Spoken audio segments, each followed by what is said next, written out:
The hush of the Vanguard Medical Center's opulent lobby shattered with a single, guttural cry. Sofia Orlov, the president's vibrant daughter, crumpled to the polished marble, her eyes rolling back as a crimson bloom spread beneath her head. Panic, sharp and visceral, ripped through the elite facility. Dr. Julian Vassiliou, chief neurosurgeon and a man whose ego was as vast as his reputation, barked orders, his face a mask of furious concentration. His team, a well-oiled machine, moved with a controlled frenzy, but an unspoken terror hung in the air. This was beyond even their formidable reach. Amidst the blur of white coats and frantic beeps, Renata Kowalski, a newly minted surgical nurse, stood almost invisible. Her modest uniform seemed to fade into the background as Vassiliou swept past, his gaze never once acknowledging the quiet rookie. Sofia's prognosis was dire, her life flickering like a dying candle, and the fear in the room was a tangible thing. Yet, beneath Renata's unassuming exterior, a different kind of calm settled, a focused, almost predatory stillness, born of forgotten battlefields. A silent promise that this wasn't over. The operating theater at Vanguard Medical was a vortex of controlled chaos, an ice-cold realm of chrome and fluorescent hum where lives were routinely diced and reassembled. Today, however, felt different. The air itself thrummed with the frantic pulse of a dying nation's hope, the president's daughter a fragile cargo strapped to the steel table. Dr. Julian Vassiliou, a maestro of the human brain, was in his element, or so he tried to appear. His voice, usually a booming instrument of authority, was clipped, precise, each command a testament to his unmatched skill. Scalpel. Suction. Now, he barked, his hands moving with the balletic grace of a predator. He worked with a fierce, almost disdainful confidence, his reputation a shield against the rising tide of panic. Beside him, Dr. Zara Khan, head of ER and a woman who lived by protocols as strictly as a nun by vows, watched with narrowed eyes. She respected Vassiliou's genius, but she knew the man's ego was a runaway train, sometimes blind to anything outside its own formidable track. Ranata, a ghostly figure in the sterile theater, moved with the quiet efficiency of someone acutely aware of their insignificance. She prepped instruments, adjusted monitors, her movements fluid and economical. No one looked at her. No one spoke to her, save for the occasional terse instruction from a senior nurse. She was a cog, unremarkable, easily overlooked. Yet, beneath her calm demeanor, her senses were alight. Her eyes, honed in the crucible of distant conflicts, observed everything, the flicker of sweat on Vassiliou's brow, the almost imperceptible tremor in his left hand, the subtle shift in Sofia's blood pressure readings that, to her, screamed a silent warning. Vassiliou, focused on the primary aneurysm site, worked with dazzling speed. There. Almost there, he muttered, a hint of triumph in his voice. He believed in the initial diagnostics, and the elegant simplicity of a single, catastrophic rupture. He expected a clear victory. But as minutes stretched, the anticipated gush of blood, the definitive confirmation of the problem, never fully materialized. Sofia's vitals, initially stabilized, began a slow, insidious plummet. The rhythmic beeps on the monitor, once a comforting lullaby of life, started to quicken, then falter. The color drained from Sofia's already pale skin, a macabre canvas against the pristine white sheets. Pressure dropping, a nurse called out, her voice tight with fear. Vassiliou paused, his instruments hovering. His initial confidence wavered, replaced by a flicker of irritation. Check the readouts again. No, that can't be right. We're in the precise location. His tone was sharp, an edge of denial creeping in. He redoubled his efforts, pushing deeper, searching for a bleed that seemed to mock his precision. Renata's internal alarm bells screamed. She saw it, a specific, almost imperceptible twitch around Sofia's left eye, a subtle rigidity in the jaw that had nothing to do with the known aneurysm site. It was a tell, a ghost from her past, a sign of diffuse internal trauma she'd seen countless times in the field, where fancy equipment was a luxury. But how could she speak? She was a rookie. Her voice, if she dared to use it, would be swallowed by the sterile air. Dr. Khan, observing from the side, felt a cold dread tighten her chest. Vassiliou was good, but he was stubborn. He was missing something, and Sofia was paying the price. "Julian," she ventured, her voice low but firm, "are you certain there isn't a secondary presentation? The symptoms are atypical for a single rupture of this magnitude." Vassiliou didn't even glance up. "Zara, please. We've been through this." The imaging was conclusive. "What we have here is an elusive primary bleed, nothing more. Don't second-guess me now."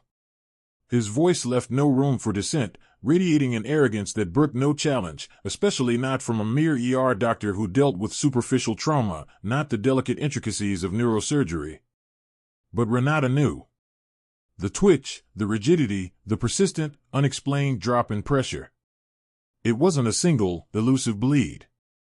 It was something else, something hidden, something more. She risked a glance at Vassiliou, then at the monitors, then back at Sofia's still form. Her jaw tightened. The silence of the surgical theater, once meticulous, now felt like a suffocating blanket. Sofia's heartbeat, once erratic, slowed, stuttered. The rhythmic beeps began to flatline, a long, mournful wail echoing through the tense, desperate room.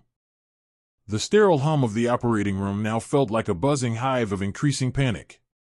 Dr. Vassiliou, his brow furrowed in concentration, continued to probe, his instruments moving with practiced precision, yet devoid of the confident certainty he usually exuded. Sweat beaded on his temples, a stark contrast to his earlier composure. "It's here," he muttered, more to himself than the team, his voice edged with a frustration that hadn't been present moments ago. "It has to be." The scans showed. But the scans, precise as they were, weren't telling the whole story. Sofia's vitals, stubbornly refusing to stabilize, continued their terrifying descent.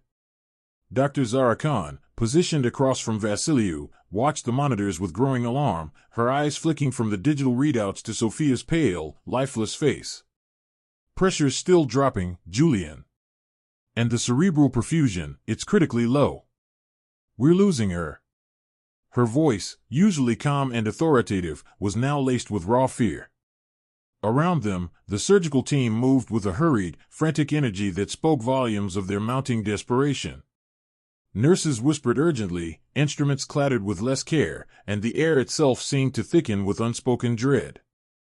The initial confidence that had filled the room had evaporated, replaced by a suffocating fear. This wasn't just a patient, this was the president's daughter, and failure here would have seismic consequences. The stakes were no longer abstract, they were acutely, terrifyingly human. Ranata, moving silently to hand Vassiliou another delicate microforceps, felt a familiar, cold dread clench her gut. It was the same feeling she'd known in field hospitals, moments before chaos erupted, before lives irrevocably changed. Her gaze was drawn to Sofia's face, specifically to her left eye. There, almost imperceptibly, was a faint, repetitive flicker in the lower lid, a minute tremor. Most would miss it, dismiss it as a muscle spasm. But Renata had seen it before, under different skies, on different faces, faces caked with dust and blood, moments before life slipped away. It was a tell, an almost imperceptible signal her combat medic training had drilled into her, an indicator of profound, specific neurological trauma. Her mind raced, connecting disparate pieces of information, the atypical symptoms, the elusive primary bleed, the specific eye movement. It wasn't just an elusive bleed, it was a different one, a secondary one, in a seemingly impossible location. She hesitated, her heart hammering against her ribs. To speak would be to challenge the chief neurosurgeon, to break the rigid hierarchy of this elite institution. But to stay silent. "Dr. Vassiliou," she began, her voice barely a whisper, yet cutting through the tense silence like a fragile knife. "The left eye, the flicker. And the rigidity in the facial muscles, it suggests a deeper, perhaps secondary bleed. Possibly subarachnoid, near the optic chiasm." Vassiliou froze, his hand hovering over Sofia's exposed brain tissue. He slowly lifted his head, his eyes, dark and furious, locking onto Renata. "Nurse Kowalski," he bit out, his voice dripping with icy contempt, "are you seriously suggesting that you, a rookie, see what my 2 decades of neurosurgical experience and the world's most advanced imaging have not?" Stick to handing instruments. Your combat medic theories have no place in a sophisticated operating theater. He punctuated his dismissal with a dismissive wave of his hand, turning back to his fruitless search. A collective gasp went through the room, quickly stifled. Dr. Khan shot Renata a glance of bewildered sympathy, but remained silent. The unspoken message was clear: stay in your lane. Renata's cheeks flushed, but her gaze remained fixed on Sofia. The flicker intensified. The numbers on the monitors continued their relentless, terrifying plummet. The thump-thump-thump of the heart monitor had slowed to a ragged thump, then a desperate, fading thump, and finally, a chilling, unbroken tone. A long, piercing wail tore through the sterile air, echoing the collective gasp of the team. Sofia's heart had flatlined. Code Blue! Dr. Khan screamed, her voice cracking with terror and urgency. She's crashing. Get the paddles. Push epinephrine. Chaos erupted. The organized desperation fractured into raw, unfiltered panic. Vassiliou stared at the monitor, his face pale, his earlier arrogance replaced by stark, paralyzing disbelief. He had miscalculated. He had been blind. And now, the president's daughter, the symbol of their institution's unparalleled expertise, was dying on his table. Ranata, however, didn't flinch. Amidst the rising cacophony, a cold, clear focus settled over her. This was the moment. Her warning had been ignored, but now, there was no more time for polite deference. Now, there was only the patient. Just like Renata, have you ever felt like your unique insights were dismissed, or your true potential overlooked? These stories of underdogs rising against all odds resonate so deeply with us, because they remind us that heroism can emerge from anywhere.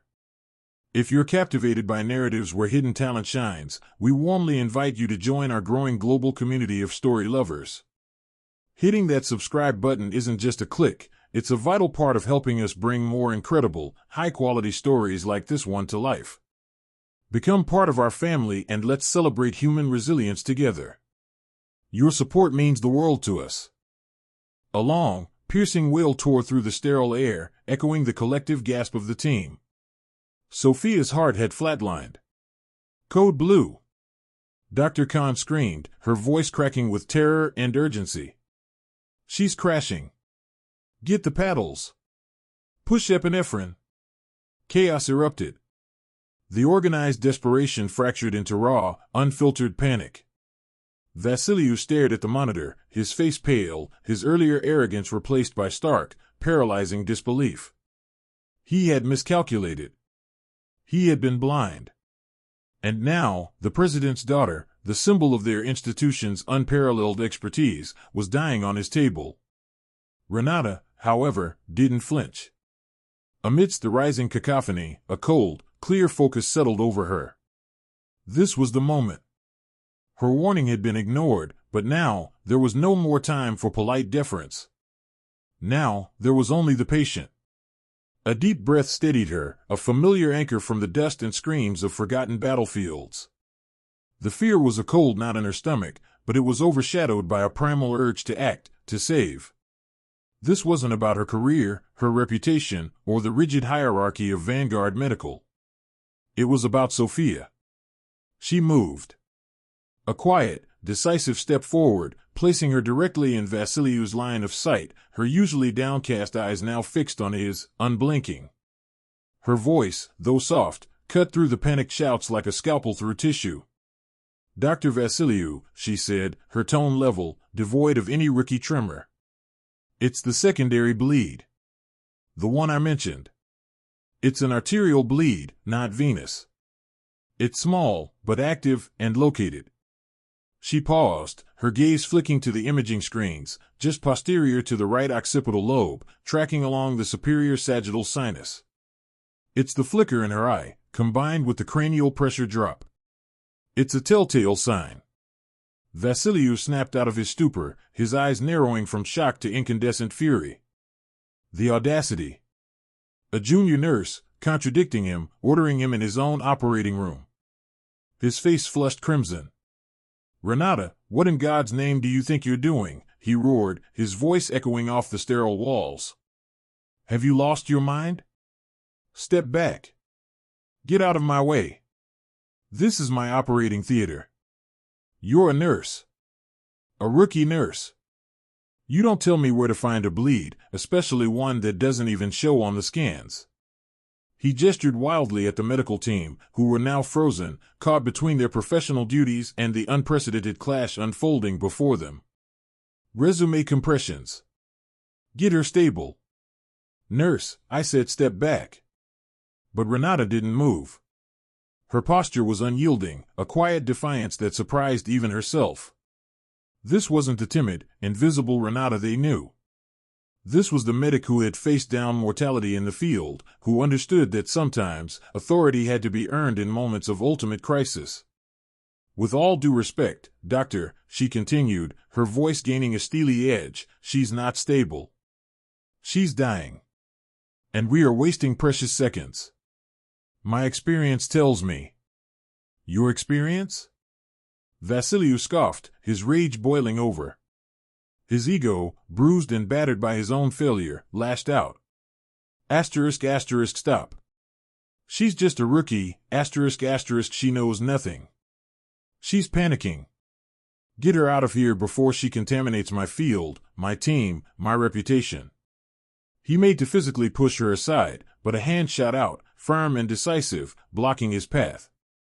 It was Dr. Zara Khan, her face stark, her eyes wide with a desperate, calculating gamble. She had seen the raw conviction in Renata's eyes, a flicker of something she couldn't explain, but couldn't ignore. Julian, stop. Khan commanded, her voice surprisingly steady despite the pandemonium. She called the first bleed before the imaging confirmed it. Her instinct might be all we have left. We have nothing to lose. Sofia is crashing. The monitors don't lie. Your approach isn't working. Vassiliou gaped at her, betrayed. Zara. Are you mad? You're going to trust her? A nurse? Over everything we've been trained for? Khan turned to Renata, her gaze piercing. Renata. Tell me, exactly. What needs to be done? And tell me now. Renata's focus remained unwavering. The fear was still there, a cold current beneath her resolve, but it was fuel now, not paralysis. This wasn't about proving Vassiliou wrong, or elevating herself. It was about Sofia. It was about the oath she'd taken, in a different uniform, under a different sky. The cranial pressure is too high, but the primary bleed has been contained, Renata explained, her voice calm, authoritative, cutting through the residual panic. The secondary bleed is small, a rupture of a minor artery that rarely shows on initial scans. It's a specific type of microaneurysm that presents with subtle ocular signs under stress. It's feeding directly into the brainstem, causing the rapid decline. We need to go in from a different angle, a microcraniotomy, just a few millimeters to the right of the initial site, directly below the superior sagittal sinus. I can guide you precisely. The room fell into an uneasy silence. Every eye was on Renata, then on Vassiliou, then back to the flatlining monitor. The air thrummed with the clash of raw courage against entrenched ego, of desperate hope against crushing despair. Renata had stepped onto a precipice, risking everything, her career, her future, her very identity, on a whisper of intuition and a lifetime of hidden expertise. The transformation was complete. The rookie was gone. In her place stood a medic, a savior, ready to defy the impossible. Dr. Vassiliou, his face a mask of furious indignation warring with desperate uncertainty, stared at Renata as if she had suddenly grown a second head. But Sofia's monitor continued its mournful, insistent wail, a stark reminder that time was a luxury they no longer possessed. Dr. Khan's resolute gaze, boring into him, seemed to echo the same silent plea, trust her. We have no other choice, with a guttural sound that was half growl, half resignation, Vassiliou snapped, scalpel. To the position she indicates. The command, usually delivered with crisp authority, was infused with a raw, almost childlike vulnerability. His hands, renowned for their surgical prowess, trembled almost imperceptibly as the scrub nurse placed the instrument in his gloved palm. The operating room, moments ago a vortex of panic, had fallen into an almost sacred hush, punctuated only by Sofia's fading vitals and the rhythmic beep of life support. Every eye in the room, from the junior residents to the seasoned anesthesiologist, was fixed on Renata. Renata stepped forward, her quiet presence suddenly amplifying to fill the vast space. Her eyes, usually downcast, now held an unshakable resolve, a clear, sharp intelligence that cut through the lingering doubt. "Chief," she began, her voice steady, low, yet carrying an undeniable command, "you're at the initial craniotomy site. Now, I need you to adjust your trajectory. Just a few millimeters lateral, to your right. Look for the faint vasculature anomaly. It won't be obvious on the microscope yet, but it's there." Vassiliou, usually the one issuing precise instructions, found himself a puppet to her words. His brow furrowed in concentration, but a flicker of incredulity crossed his features. "Asterisk a few millimeters to the right? Of course, the superior sagittal sinus runs close by, but a bleed there? Impossible to miss on scans, asterisk yet, the dire circumstances gave him no room for argument. His hand, guided by a force he couldn't explain, moved with a hesitant grace. He rotated the microscopic lens, peering intently into the intricate landscape of Sofia's brain. "Slowly, Chief," Renata urged, her voice a calm anchor in the rising storm of tension. "Just a hair more. Feel the subtle resistance. It's a very specific, almost imperceptible shift in tissue density. You're looking for a minute area, almost like a spider's silk thread under the dura mater, directly inferior to the superior sagittal sinus line. A microaneurysm of the perforating artery." A collective gasp rippled through the observation gallery. The sheer audacity of her instructions, the almost clairvoyant precision, was breathtaking. Dr. Khan, watching with bated breath, felt a surge of adrenaline. This wasn't guesswork, this was a deep, intuitive understanding. She saw the other surgeons in the room, their expressions ranging from outright disbelief to dawning, wide-eyed wonder. They were witnessing something unprecedented, a junior nurse dictating terms to the chief neurosurgeon on a presidential case. The rigid hierarchy of Vanguard Medical was not just bending, it was shattering before their very eyes. Vassiliou, his breath hitched, felt it. A barely perceptible difference in resistance, a subtle deviation in the normally uniform texture.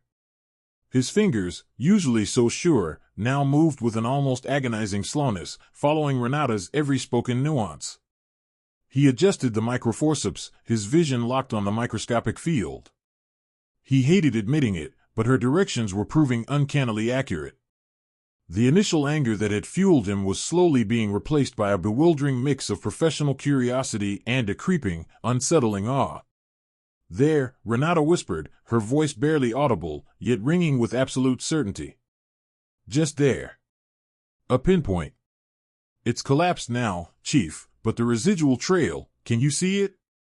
That faint discoloration, almost an iridescent shimmer, like oil on water?" Vassiliou leaned in, sweat beading on his temple. His eyes, trained for decades to spot the most minute anomalies, scoured the area she indicated.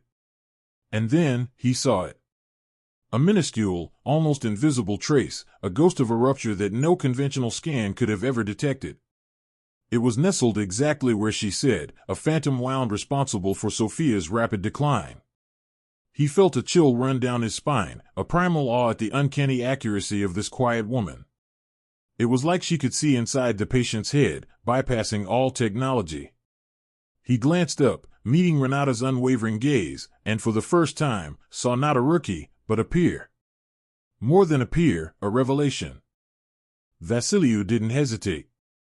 The arrogance, the frustration, the years of unchallenged authority, it all evaporated in the face of that elusive, terrifying truth Renata had unearthed. With a quiet, almost imperceptible nod, a silent acknowledgement of the seismic shift that had just occurred in his professional universe, he resumed his position over Sofia. His movements, usually so assured and precise, now carried a new, almost reverent caution, guided by an invisible hand, by Renata's unwavering gaze. The microcoagulator, Renata's voice, now a steady whisper of command, cut through the suspended silence. Just there. A pulse, Chief. Minimal. Careful. Don't overdo it. Vassiliou's hand, usually steady as granite, trembled with a mixture of awe and concentrated effort. The tiny, delicate instrument moved with a balletic grace, a dance dictated by a rookie nurse's instinct. He felt a faint, almost imperceptible pressure as he followed her spoken coordinates, a sensation that would have been dismissed as psychosomatic moments ago, but now felt like absolute gospel. The room held its breath. Every eye was glued to the monitor, to Vassiliou's gloved hands, to Renata's face, which remained a mask of intense focus, her eyes wide, seeing beyond the visible. Then, the faintest flicker. On the monitor, the harsh, frantic beeping that had been a relentless drumbeat of despair began to soften, then steady. The erratic spikes smoothed into a rhythm. It wasn't immediate, not a dramatic snap back to life, but a slow, almost unbelievable return to stability. Like a storm-tossed sea calming after a hurricane, the turbulent waves of Sofia's vitals began to recede. A faint flush, an almost imperceptible peach bloom, returned to Sofia's ashen cheeks. A collective, almost imperceptible gasp rippled through the operating theater. It started as a hesitant murmur, a disbelieving intake of breath. Then, the whispers grew, hushed and reverent. Dr. Khan, her face initially etched with stark dread, now watched with wide, tear-filled eyes, a hand pressed to her mouth, a silent testament to the raw, undeniable genius she had just witnessed. The surgical team, moments ago a tableau of desperate exhaustion, now stood transfixed, their shoulders slumping not in defeat, but in a profound, dizzying relief. The steady thrum-thrum-thrum of the monitor filled the sudden void of silence. It was the sweetest sound any of them had ever heard. The crisis was averted. The bleed was stopped. Sofia Orlov was out of immediate danger. The moment the monitor's tone settled into a steady, reassuring thrum, the rigid posture Ranata had maintained for what felt like an eternity simply crumbled. Her knees buckled. It wasn't weakness in the conventional sense, it was the ferocious, primal release of every ounce of tension, every breath held, every fear fought down. The world, which had narrowed to a single pinpoint of focus on Sofia's brain, suddenly rushed back in a deafening wave.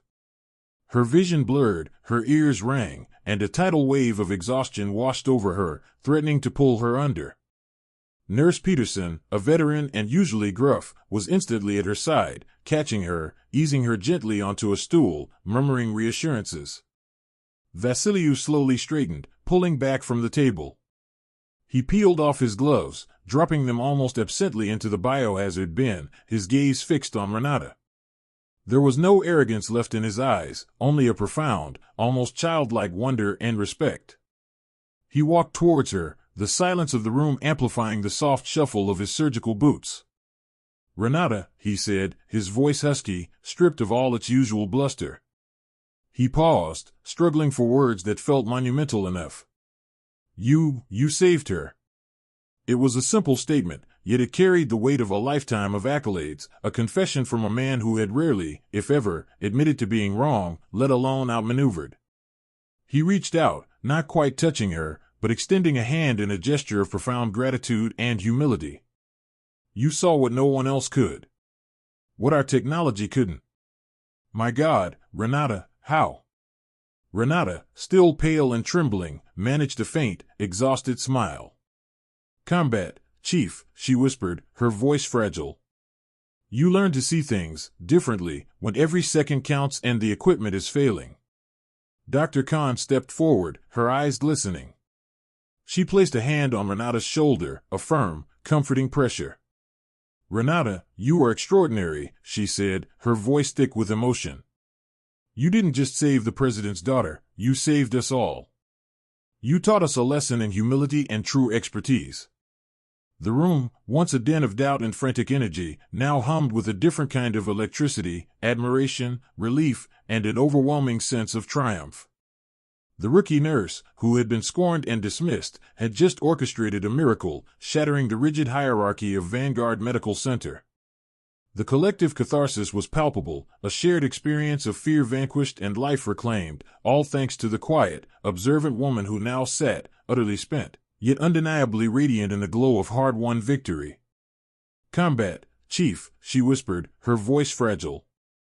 "You learn to see things differently when every second counts and the equipment is failing." Dr. Khan had just finished speaking, her words resonating with a quiet power that held the chaotic room in thrall. She placed a hand on Renata's shoulder, a firm, comforting pressure, while the rookie nurse sat utterly spent, yet undeniably radiant in the glow of hard-won victory. A profound silence had descended upon the operating theater, broken only by the rhythmic hum of Sofia's now stable life support systems. Dr. Julian Vassiliou, who moments before had been a tempest of arrogant command, stood frozen near the surgical table, his gaze fixed on Ranata. The bravado had drained from his face, replaced by a mixture of shock, awe, and a palpable, burning shame. He ran a hand through his hair, a gesture of profound discomfiture that was utterly uncharacteristic of the renowned chief neurosurgeon. Slowly, deliberately, he turned and began to walk towards Ranata, each step heavy with newfound humility. "Ranata," he began, his voice barely a whisper, a stark contrast to his usual stentorian tones. He hesitated, searching for words, his proud demeanor utterly shattered. His eyes, usually sharp with professional detachment, now swam with an unfamiliar, raw vulnerability. "Nurse Kowalski. I was wrong. Terribly wrong."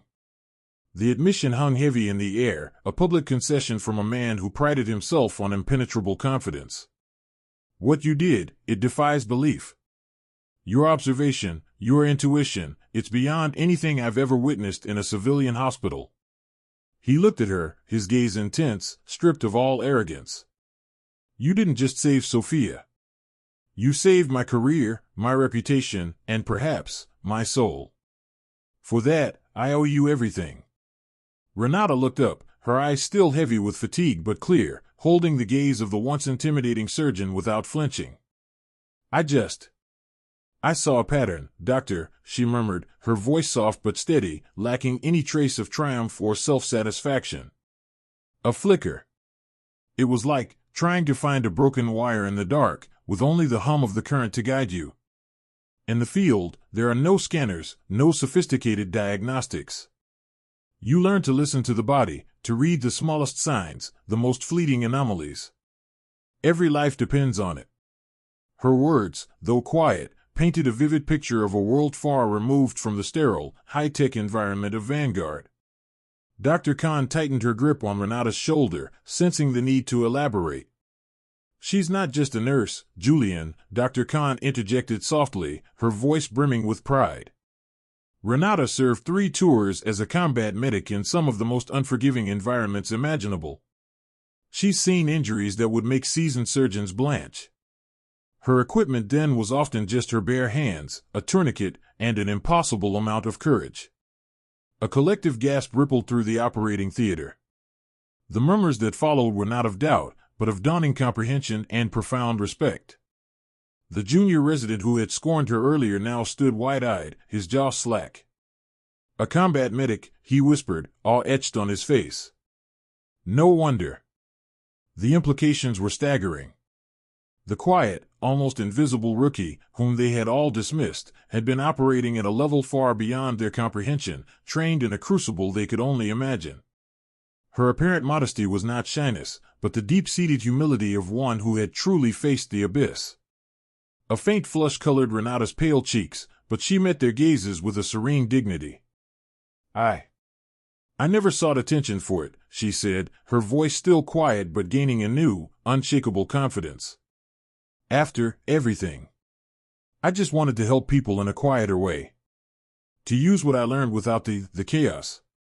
But when Sofia began to flatline, it was just like being back there. The same urgency.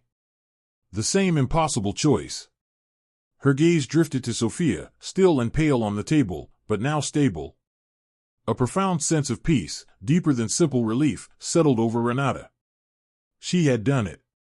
She had taken the painful, brutal lessons of her past and used them to reclaim a precious life, to find purpose in her extraordinary and harrowing experience. The emotional validation was profound, a quiet acknowledgement of her unique journey. An impossible choice, indeed, Vassiliou echoed, nodding slowly, a deep respect shining in his eyes. He extended a hand, not to shake, but a gesture of profound esteem. Ranata, Vanguard Medical Center is honored to have you. More than honored. We have been blind. I have been blind. Your unique perspective, it's an asset we must learn from. He paused, a new light of intellectual curiosity in his eyes. If you would consider it, I would be grateful for the opportunity to learn from you. To perhaps integrate your methodologies into our standard protocols. You are not just a rookie, Nurse Kowalski. You are a pioneer. The words resonated, not with arrogance, but with the weight of truth. The room full of highly trained professionals, who minutes ago had dismissed her, now looked at her with unreserved admiration. The invisible nurse was visible. The rookie was a veteran. Renata, once a quiet shadow, now stood in the light, her transformation complete, not through a change in herself, but through the changing eyes of those around her. She was still Renata, humble and dedicated, but the world now saw her for the extraordinary individual she truly was. The rigid walls of Vanguard's hierarchy had not just been breached, they had crumbled, making way for a new understanding of expertise, one that valued intuition and experience as much as titles and technology. The hushed reverence of the operating room gave way, in the days that followed, to a wave of quiet celebration and profound introspection. Sofia Orlov, the president's daughter, made a recovery that medical experts openly called miraculous. Her youth and resilience, coupled with Renata's precise intervention, saw her through a grueling rehabilitation. Weeks later, she walked out of Vanguard Medical Center, a bit slower, a bit more reflective, but undeniably alive, a living testament to the power of a single, extraordinary moment. The president himself, a man whose public persona was usually carefully modulated, sought Renata out personally. He found her, not in a grand office, but quietly reviewing charts in the nurse's station, her expression still one of humble dedication. His gratitude was raw, unvarnished. He didn't offer lavish rewards or empty promises. Instead, he looked into her eyes and said, "Nurse Kowalski, you saved my daughter. You saved my family. There are no words sufficient for that. Just know, you have my unwavering respect and gratitude, always." His handshake was firm, a silent vow of support that resonated through the corridors of power. For Dr. Julian Vassiliou, the transformation was perhaps the most profound. The initial shock gave way to a deep, unsettling humility. He saw Renata not as a junior staffer, but as a peer, and in some crucial ways, his superior. He began to actively champion her. He didn't just offer mentorship, he sought her input, bringing her into high-level discussions about complex cases. He integrated her methodologies, her keen observational skills and intuitive understanding of the body's hidden language, into his team's diagnostic protocols. His once arrogant posture softened, his pronouncements, while still authoritative, carried a new weight of consideration and openness. His reputation, far from being tarnished by his initial dismissal of Renata, grew in a different, more admirable direction. He became known not just as a brilliant surgeon, but as a leader who had learned the hardest lesson of all, that true wisdom lies in knowing what you don't know, and in valuing expertise from unexpected sources. He was still Dr. Vassiliou, but he was a better Dr. Vassiliou, profoundly reshaped by the events. Dr. Zara Khan, who had gambled on Renata, found her own leadership style evolving. Her by-the-book approach now had a crucial asterisk, the invaluable role of human intuition and observation. She became a vocal advocate for fostering a culture where every voice, regardless of rank, could be heard and respected. She initiated training programs that emphasized nonverbal cues and critical thinking beyond technology, crediting Renata's influence.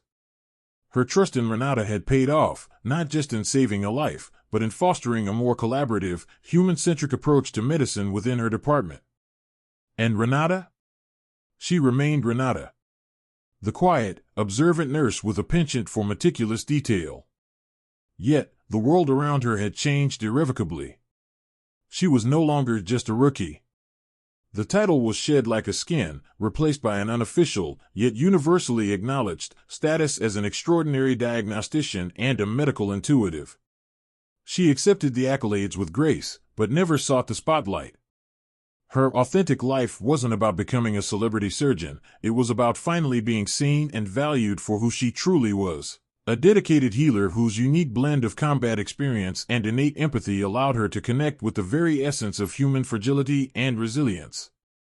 Vanguard Medical Center, once defined by its rigid hierarchies and reliance on cutting-edge but impersonal technology, began to subtly shift.